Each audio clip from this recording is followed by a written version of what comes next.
Bonjour à tous et bienvenue dans ce nouvel audio. Aujourd'hui, nous allons voir comment nous avantager pour créer un vrai beau couple. Eh bien, paradoxalement, on pense que quand on est célibataire, on ne peut pas travailler sur son couple, que c'est pas possible. Eh bien, en fait, c'est à ce moment-là qu'il faut le faire. Créer notre vie déjà à nous, notre intériorité à nous, nous renforcer à ce niveau-là et surtout avoir une belle estime de soi. C'est quelque chose qui va jouer beaucoup dans la relation à l'autre.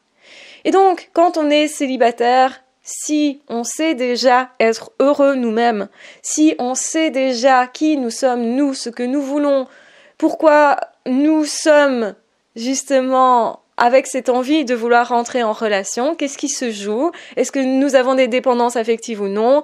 Est-ce que on sait justement goûter la vie déjà tout seul ou non? Ça va être quelque chose qui est déterminant. Parce que en couple, évidemment, c'est pas l'autre qui doit combler tous nos besoins, tous nos désirs et qui doit correspondre à une image d'idéal. Donc, effectivement, plus on va être épanoui dans la vie déjà tout seul, et plus on a de choses à partager avec quelqu'un, et plus, effectivement, on peut aussi avoir confiance en soi. La confiance en soi, ça impacte énormément la vie de couple. Et donc, c'est important de savoir la développer. Alors, comment on fait ça? Eh bien, en se connaissant déjà pas mal, soit en essayant d'acquérir aussi des outils de communication. Donc, plus on aura de possibilités de mettre des mots sur ce qu'on ressent, plus aussi on aura l'audace de se dire à l'autre et de dire au fur et à mesure de la relation à l'autre ce qui se passe, et plus justement ça créera une belle relation, une relation en fait de qualité. La plupart des personnes veulent avoir en face de soi une personne qui justement ose dire quand c'est non et ose dire quand c'est oui. Une personne qui ne soit pas que gentille, que agréable, que souriant, etc. Mais une personne qui est capable de dire voilà ce qui se passe au fond de moi à ce moment-là. Et donc je prends ma responsabilité d'être un être humain en entier, je n'ai pas envie non plus de montrer à l'autre que ce côté positif de moi. Parce que si je fais ça, justement, c'est peut-être parce que j'ai un problème de confiance en moi. J'ai peur que l'autre découvre ma part d'ombre, or, généralement, on en a tous une. Maintenant, effectivement, qu'elle ne doit pas non plus être trop conséquente, donc c'est-à-dire qu'on doit avoir travaillé sur notre part d'ombre. Notre part d'ombre, c'est quoi? Ce sont nos deuils peut-être pas faits, ce sont nos complexes, ce sont justement nos susceptibilités. Donc, est-ce qu'on est une personne facilement susceptible? Est-ce qu'on est une personne facilement impactée par ses émotions, ou au contraire, on arrive à les verbaliser? Est-ce qu'on est une personne plutôt réactive ou pas? Est-ce qu'on se laisse porter au gré du vent ou pas? Est-ce qu'on a tendance à s'emporter ou pas? C'est très important d'avoir en face de soi quelqu'un qui sait gérer ses émotions. Quand on sait gérer ses émotions parce qu'on les apprivoise, parce qu'on n'a pas peur d'elles, parce qu'on sait quoi en faire, parce qu'on sait aussi comment les canaliser, eh ben, on est une personne stable pour être en couple. Dans le cas inverse, on ne l'est pas. Ça veut dire que si, effectivement, on a tendance à s'emporter pour rien et n'importe quoi, et que généralement nos réactions sont disproportionnées, bien sûr que ça va être compliqué d'avoir une relation, quelle qu'elle soit, même en amitié d'ailleurs, ça va être très compliqué. Même avec nos parents, nos enfants, enfin tout ce qu'on veut, ça va être très compliqué, même avec nos animaux. Hein. Donc la base de la maltraitance, c'est souvent une mauvaise gestion de la colère, ou de la culpabilité, ou de la frustration, etc. Donc là, généralement, on a le terreau fertile pour créer des problèmes de couple d'ailleurs, et souvent une toxicité. Donc c'est important d'être stable émotionnellement, parce que si on a des problèmes, effectivement des deuils non résolus, des dépressions et des choses comme ça, ben, l'autre va le sentir, et quelque part on demande à l'autre de nous réparer, alors qu'on pourrait se réparer nous d'abord. Et c'est important effectivement de s'accompagner soi.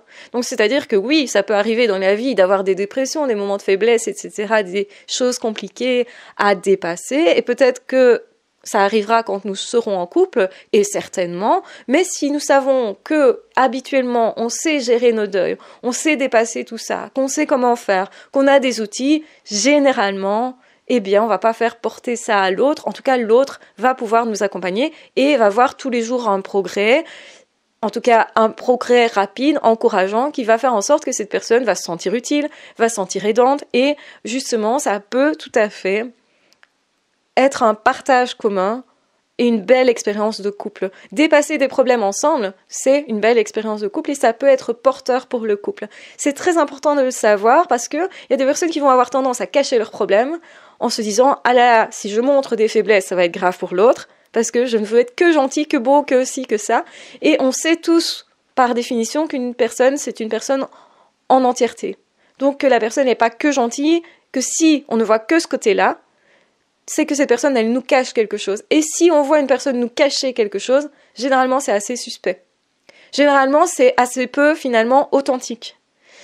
Et il y a des personnes, plus particulièrement les personnes au potentiel, notamment, qui sont très sensibles à l'inauthenticité. Donc ça veut dire que si vous avez en face de vous une personne inauthentique, vous pourriez tout à fait décider de ne pas être en relation avec cette personne, justement parce que cette personne cachait une partie d'elle-même. Donc quand on a un manque de confiance en soi, eh bien potentiellement on aura plus tendance à cacher ce qui dysfonctionne dans sa vie et à ne pas dévoiler ses éventuelles faiblesses. Et c'est là que ça va être compliqué.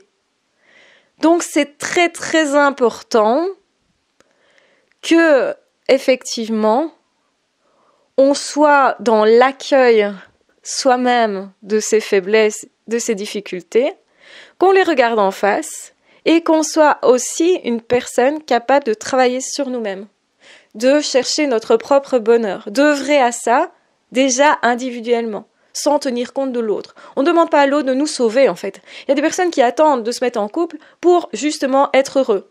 Ils se disent « je serai heureux si je suis en couple ». C'est une mauvaise idée parce que vous serez heureux et malheureux aussi en couple.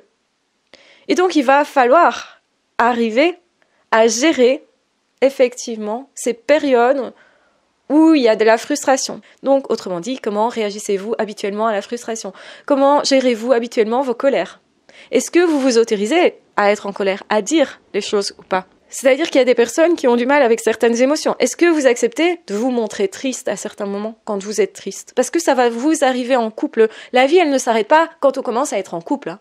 Tout ne devient pas idyllique quand on est en couple. Ça, c'est faux de le penser. Il y a des personnes qui sont comme ça, à ce point immatures, qui vont penser que une vie de couple, ce n'est pas justement avec des problèmes. Donc ils vont se dire, si mes problèmes ne disparaissent pas avec cette personne, c'est que c'est pas la bonne personne, je vais chercher une autre personne. Et évidemment que le problème va se représenter avec le suivant ou la suivante. Évidemment. Et donc on peut faire des grosses erreurs comme ça et ne pas se rendre compte que finalement la vie de couple, c'est pas non plus qu'un chemin merveilleux. Mais il y aura des super beaux moments. Il faut même ces bons moments-là, sinon, effectivement, ça ne va pas sceller le couple, hein. C'est parce qu'on a des bons moments que, effectivement, il va y avoir cette complicité idéale qui va nous permettre de parler quand ça ne va pas, de parler quand même on est en conflit ou on est en désaccord. C'est très important qu'il y ait le dialogue.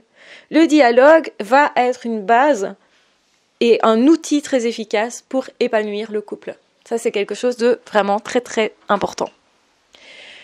Donc voilà, j'espère que cet audio vous aura intéressé, vous aura apporté des réponses, vous aura permis d'avancer sur votre propre chemin. Dans tous les cas, je vous embrasse bien fort, je vous aime très fort, prenez bien soin de vous et on se retrouvera très vite dans d'autres audios ou dans d'autres vidéos. Ciao, bye bye!